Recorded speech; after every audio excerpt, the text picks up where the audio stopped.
egameni likaJesu wayesebeletha egameni likaJesu ukuthi babeletha bani uIsaka. Uthe sekhulile uIsaka wayeseyithathela uRebecca wamenza umkakhe, kanti egameni likaJesu kuzoba nenkinga efanayo futhi nanje uIsaka semdala lekenzeka uAbraham egameni likaJesu uzothi naye esekhona angabeke nenkinga yokuthola umntwana egameni likaJesu. Wathi engasamtholi ke bahlukana, washona le uIshmayeli washona le uIsaka, wasekhulile semthathile semenza umkakhe, wabona inkinga yokuthi akamtholi umntwana. Wayesethandaza uIsaka, wathandaza uNkulunkulu ukuthi akumsele umkami uRebecca egameni likaJesu. Waseke ezala noma ekhulela uRebecca, ngesikhathi ekhulela kuthiwa khona ukugqubuzana esiswini sakhe. Uthi Nkosi ngabe usangipheleleni egameni likaJesu. Usethi-ke wahamba wayebuza kuNkulunkulu ukuthi ngabe usangipheleleni yini lenze ngesini sami. Kuthiwa esiswini sakhe kukhona izizwe zimbili ukuthi kubukhona ifathi kungqubuzana esiswini sakhe egameni likaJesu. Umuntu oyedwa kodwa ukhulela kodwa inkinga yakhe ukhulela izizwe embili egameni likaJesu.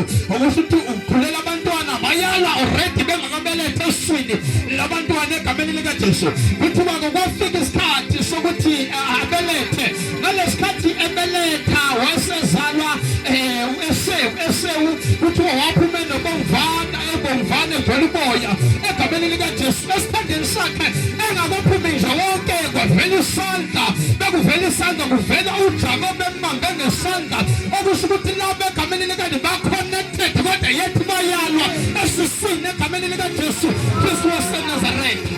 Bakhala-ke bakhula labantwana egameni likaJesu. Esewu kuthiwa waba yiphika wayahamba ayozingelela izinyamazana egameni likaJesu. Kwathiwa-ke uJakobe wahlala ematendeni egameni likaJesu waseNazaretha, okusho ukuthi wayibhekelela izinto zasekhaya, kuyena ophikayo, kuyena okwenza yonke into. Ngenxa yeso simo kuthiwa uIsaka wamthanda uEsewu ngoba wayemthathela inyama ende mambele inyamazane. Kwathiwa-ke noRebecca wathanda uJakobe ngoba wayemsiza ekhaya egameni likaJesu. Nayike into yenzeka, kuthiwa kwenzeka ngelinye ilanga kubona u-25 wehlela ngezansi uIsaka ephuma ukuyozibhela, wangabamba lutho ngalelo langa, bengabambanga lutho. Indlala yayimbulela, kanti wayehlala ematendeni. uJakobe uphekile ngalelo suku. Uma ephekile uphekile isitshulu esibomvana esihashayo. Uma efika uEsewu ebuya akabambanga lutho namhlanje. Ukhona isitshulu esiphekwe umfowabo egameni likaJesu. Sikhumbule iphezu kaNkulunkulu lezizwe embili, omdala uyokhonza omncane egameni likaJesu. Ukuthi omdala uEsewu uyokhonza uJakobe, okusho ukuthi intengo uNkulunkulu leyo egameni likaJesu. Sithole bazalwane le ndoda uEsewu ubuye ehlala kabambanga lutho lambile egameni likaJesu waseNazaretha. Usethi kumfowabo uJakobe, awungiphe ukubomvana lapho egameni likaJesu. Ngithi athi umfowabo uJakobe, yini-ke awudayise ngobuzibulo bakho uzukunika ukubomvana? Wathi ngilambe kangaka kuyini okuyizibulo egameni likaJesu? Ngabuza ngathi athi ngilambe kangaka, ngihlupheka kangaka, ngicake kangaka, kuyini ubuzibulo egameni likaJesu? Kuyini ubungane kaNkulunkulu? Ngishaka kangaka, ngivele ngidayise ngabo egameni likaJesu. Ngoba waphefuma namhlanje ukuthi ubuzibulo bakho uyabudedela namhlanje. Wayesebudedela egameni likaJesu. Wabunika umfowabo uJakobe, okusho ukuthi wenza lento yokushintsha, ukuthi uJakobe uzoba yena u-firstborn abe mdala. Then egameni likaJesu automatically uEsewu uba ngomncane egameni likaJesu, ukuthi uthatha isibusiso sakhe usinika umfowabo engananini. Ngoba lento yokuthi ungene esimeni uvile udayiswa kaNkulunkulu unganakile, mntakababa noma ngaphansi kushaya kanjani, kodwa ungadayisi ngobuzibulo kaNkulunkulu egameni likaJesu. Obulambile ububona ubuzibulo, ububona ubuNkulunkulu kungeke bukusebenzele ngenxa yesimo abhekana naso. Ngithi mina noma ingashaya kanjani, kodwa ungadayisi ngobuzibulo kaNkulunkulu. Phela kanjalo amanje kuthiwa wabizwa ngo-Edomu. Kusukela ngalelo suku indawo le-Edomu isho ukuthini? Ilapho wela khona abantwana b'Israyeli bawalandela ubomveli ufake balandela bafela bonke phakathi. Wabizwa ngaleyo ndawo, okusho ukuthi umuntu odayise ngamandla kaNkulunkulu, umuntu odayise kaNkulunkulu. isimo ngena kuso ungadayisi ngokuzibulo bakho ngoba kubalulekile ezulwini egameni likaJesu ukuzibulo bakho yibo zongena ngabezulwini ababingani bezinto ezibukayo ngiyacabanga ukuthi bebantu abasha ungayibona izinto bayifuna abantu kanti abanabo ukuzibulo ungadayisi ngokuzibulo bakho ngoba izinto ayikhathazelayo zingakafiki kuwe ungadedeli ngokugcwele bakho ngoba inkazimulo kaNkulunkulu ingakafikeleli kuwe izinto ayifunayo zibe zakho kodwa linda ungadayisi ngokuzibulo bakho.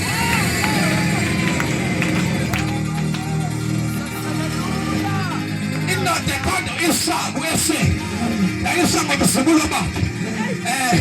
Sizahamba sibone ukuthi umuntu uyadayisa ubuzibulo bakhe kodwa ngabona ukuthi ekudayisela ubuzibulo bakhe alindele ukuthi yonke into ihambe kahle.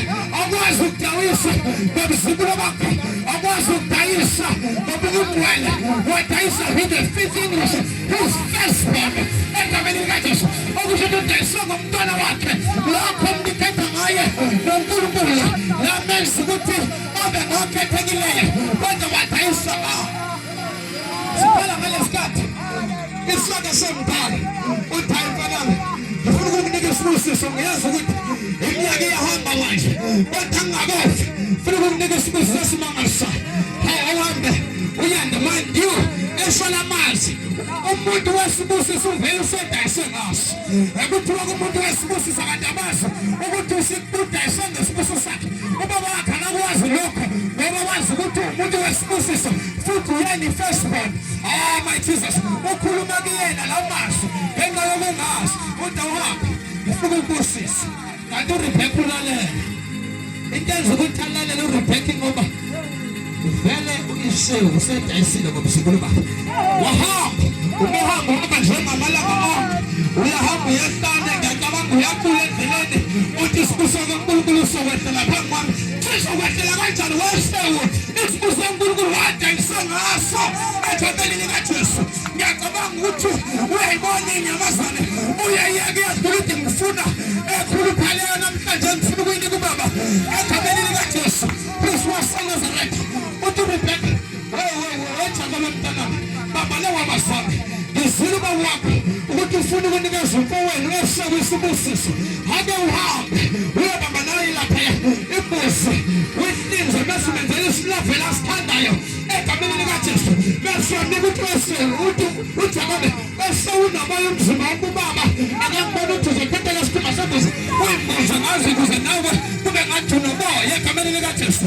Bese-ke eza egameni likaJesu uJakobe akhulume bekhuluma beShawu uyazi ukuthi ngathi uJakobe lo kodwa manje futhi ugqokele ingubo zikaEshawu iphunga kuyazwana noma emntuntube uyazi ukuthi ngalo weShawu uthi awuqinisekise ngeke isiqinisekiso ngabe nguye yini weShawu uthi yebo nguwe baba egameni likaJesu wayeseqala embusisa wathi umfowenu uyokhonza wena. Oh my Jesus, mind you lithezwe kaNkulunkulu omncane uyokhonza omdala uyokhonza omncane sekufezeka leyo nkonzo ukuthi-ke omdala uEshawu uyokhonza uJakobe omncane.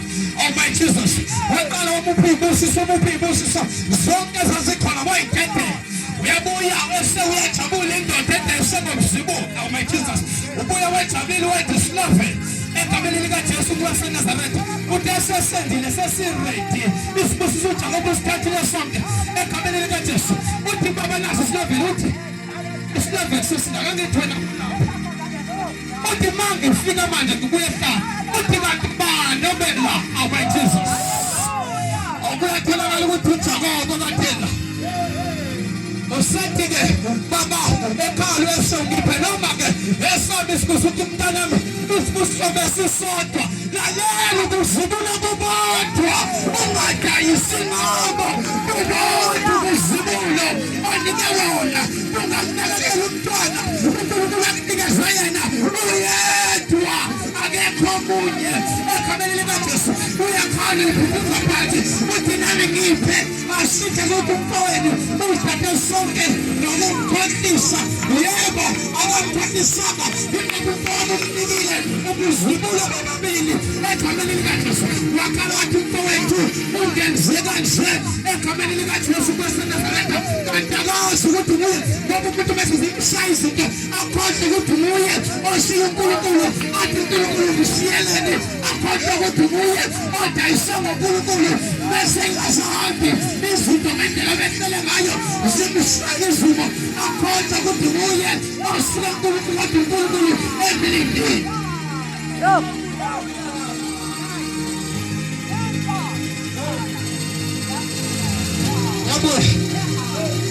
Wayesebona emuzwa khuluma waphinda futhi uRebecca emuzwa khuluma thuba bavele semdala yodlula nomenene ngiyambulala umfowethu kanti uRebecca uyeza wayesekhuluma ukuthi nginomfowethu uLubeni akakathathi la ngoba ngeke ngisize ngalupha akahambe ayothatha komfowethu uLubeni wayesehamba kanjalo kanti uyabalekisa udako kanti ekubalesikeni yakhe uyoba ne-encounter noNkulunkulu. Awu Jesus uyahamba le ndoda. Oh my Jesus before sidlulela phambili. Oh my Jesus kunento efanele siyifundele ukuthi ukuzibula bakho kubalulekile egameni likaJesu.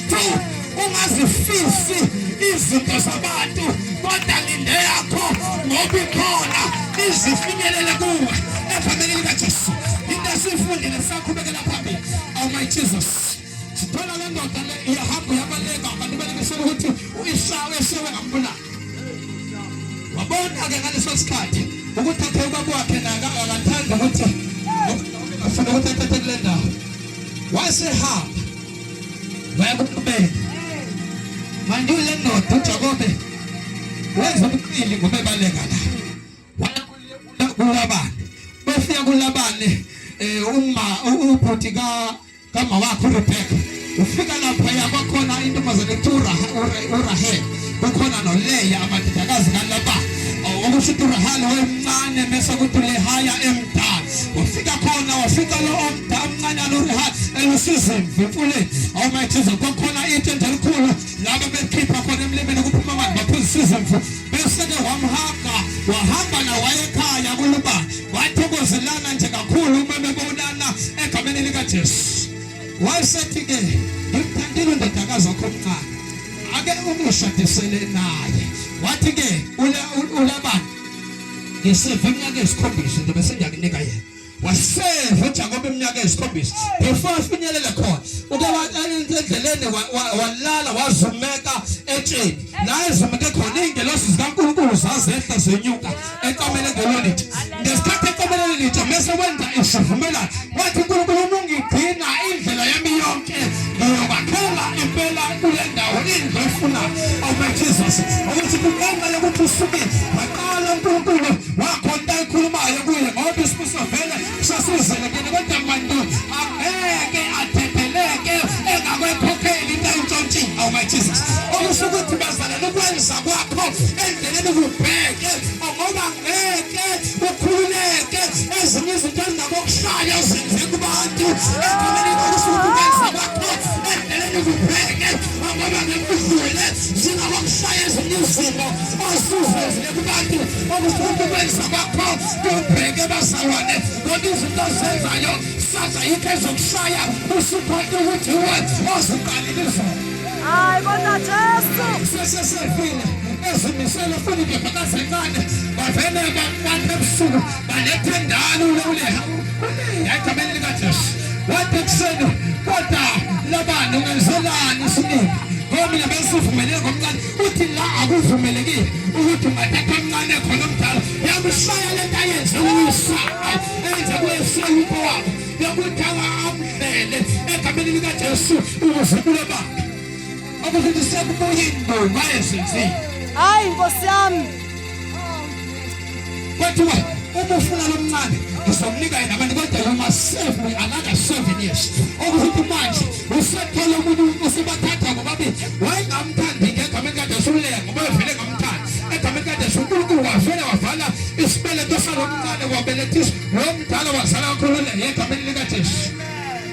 Sekhuleka nje lesikhathi egameni likaJesu uNkulunkulu wamenzela umusa nje wamenzela umusa kodwa kumenzele umusa akahambi ngesibusiso sakhe usoma ngesibusiso sabani sikamfowabo umfowabo uhambe efuna ukumbulala and usafuna ukumbulala isikhathi la emqabana khona ngamalo bakhe ngenxa yokuthi babangezipho bakuthiwa ezimdwayito zazingekho izinto ezimdwayipha egameni kaJesu kulabani kodwa ngenxa bephuzisa amanzi ahluba induku ayifake emanzini belithi bezibuka emanzini kushintshe lezi eziphuzayo bazikhulela iy'ngane zibe nemidwa noma emazonyane ngaphakathi so kwagcine bexabana ukuthi bathi uJakobe usenezifo eziningi ukudlula wena baxabana yena wahamba wathatha unkosikazi wakhe omncane nomdala wahamba ney'ngane zakhe fika la kule ndawo la azobambana khona noNkulunkulu kanti umfowabo uyeza ufuna ukumbulala awu my Jesus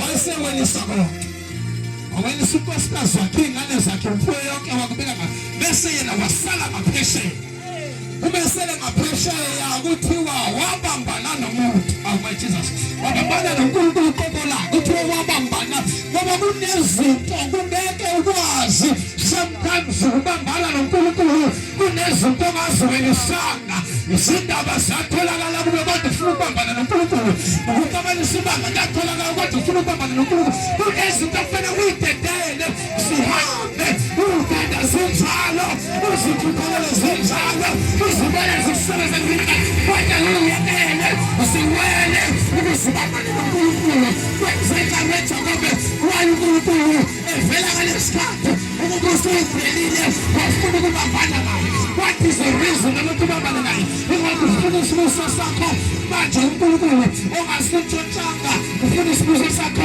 esivela kuye kuyabalwa babamba usuku bonke kodwa sebusi athi ngelesikaNkulunkulu ngidedele sekusile manje abantu ufuna bangibona athi ngeke ngidedele ngoba ngosithiwa wamshaya emotweni egameni likaJesu wayesekhugele egameni likaJesu ngiyabona ngale ndaba nobuhlungu kodwa into endaba nayo sibusiso egameni likaJesu my Jesus umamona noNkulunkulu awukhathazeki ukuthi yiphi isimo odlula kuso kodwa wena usufuna lento usufuna kuye egameni kodwa unendaba ukuthi abantu bathini eceleni kwakho kodwa usufuna lento usufuna uNkulunkulu wathi ubani igama lakhe ukuthi abantu kusukela namhlanje will no longer be Jacob but will be called Israel. Oh my Jesus wakhuphuka igama lakhe manje umfowabo usesewu ufuna ukumbulala bayahlangana naye ukuthi behamba amaqembu ngamaqembu bezulu ukuthi umfowabo uyeza uma beza bezohlangana abese amagruphu ngamagruphu ukuthi nifike nale mfuyo le nesho ukuthi umfowethu kuyaxolisa kanti kusho umuntu ngalesikhathi babamba nobusuku bonke noNkulunkulu ukukula igama uyesewe wayidinele bani uJakobe kodwa lozayo akusayena uJakobe esayena uJakobe kusawu-Israyeli akakwazi umfowabo ukuzobulala u-Israyeli ngoba yena wayefuna ukubulala uJakobe useza komunye umuntu aguqula igama ngu-Israyeli yena uthukile ngenxa yokuthi uyazi wenza kodwa ngenxa yokuthi uNkulunkulu useguqula igama wamnika isibusiso sakhe akasahambi ngesibusiso asintshontshayo usihamba ngesibusiso asithole uNkulunkulu my Jesus umeze fika ke kumfowabo ade guqa phansi umfowabo akhala manje umfowabo umxolele automatically ngesikhathi kubreaka leya cash yesibusiso somtshotho bazalwane namhlanje akuthandazeli isibusiso sakho ukuthi sifike sinjani sikho ungathatha isikhathi and yesona bese sikhulu lesisibusiso ingakho sithatha wese bese sincane sakhe ingakho bebezala kuthiwa omkhulu uyakhonza umncane ngoba uNkulunkulu bevela ngibekela isibusiso esimangalisayo kodwa yena ngenxa ungafuna ukulinda wafuna ukutshotha isibusiso engasilo sakhe akushiwo ukuthi lento eyibonayo yebo ngiyavumela halele izinto ezinhle uyafisa ukufika kuzona zikinga uNkulunkulu zinkulu kunalezo sibonayo siphume sisukume simele izinyawo haleluya namhlanje sisathandaza ake namhlanje ngazini lefuna kangaka empilweni yakho futhi ubone ngathi yababezeleka namhlanje uNkulunkulu sinike isiqiniseko ukuthi khona le blessing oyifunayo, khona le breakthrough oyifunayo, kodwa kudinga ukuthi ubambane naye ukuze uyamkele. Izinto esifunda la zincanyana kodwa zi-powerful. Kuqala ungadayisi ngobuzibulo bakho, ungadayisi ngoNkulunkulu noma ngobungcwele kwaNkulunkulu for the exchange yezinto zesikhashana. Wasuka esiwe for the time being or 1 hour or 2 hours, kodwa kwalahleka into ebezokuloda impilo yakhe yonke. Nkosi yami. Ungadayisi ngobuzibulo bakho for happiness yesikhashana. Besuluza ihappiness yaphakade. Ekhona namhlanje wathi ngosengithandazile. Kungenzeka futhi ngibone lento engiyithandazela yayifika. Abanye sebenza bathi kungcono ngadayisa nangayo lento ngizenzele noma yini. Athi namhlanje ngifuna ukuhlala ngesilinde uNkulunkulu ngipha amandla okubamba nawe ngize ngifike esibusweni sakhe esithemayo. Abathobeze ngaphambili. Ekhona shonjalo ukuthi mina ngisiza Nkosi. Ngihlale ngilinde isibusiso sakho. Akufuna ukudayisa ngobuzibulo bakho. Thank you Jesus. Kodwa ngifuna ukuhlala ngilinde. Ngifuna ukuhlala ngilinde. Athi kumele ngisho intsindiso ngibone ngisebenzele. Ingakho ngifuna ukudayisa ngayo kanti akazi ukuthi isibusiso sakho sesiseduze. Isibusiso sakho sesifikile. And umuntu ayisa ngobuzibulo bakho nomuntu ayisa ngobungcwele kwaNkulunkulu uzibulela wena uqobo uzoguquka igama ungasaba umdala kaNkulunkulu. Oh hallelujah. Namhlanje othi baba mina ngiyifunela isibusiso sesingesa. Hayi Nkosi yami. Othi mina baba kukhona izinto engizenzile kubantu. Ezinye ngiyabona ziyaqala ukungifika.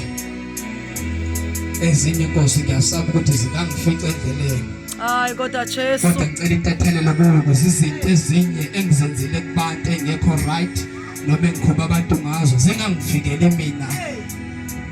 Aphumeze ngaphambili. Akazile ukuzoyisho lento ngiyini kodwa uzoyitshela uJehova uNkulunkulu amphephelele kukho konke. Aphumeze ngaphambili. Ngoba kungenzeka kukhona into yenzile and leyo nto izoficana nawe manje. Kodwa nasi isikhathi namhlanje uNkulunkulu asipha sona ukuthi ezinye izinto uzenzile uzenzela ubungazi kodwa manje usuyazi. Uze ngaphambili mamsengane uzothandaza phezu kwempilo yakho. Mamsengane futhi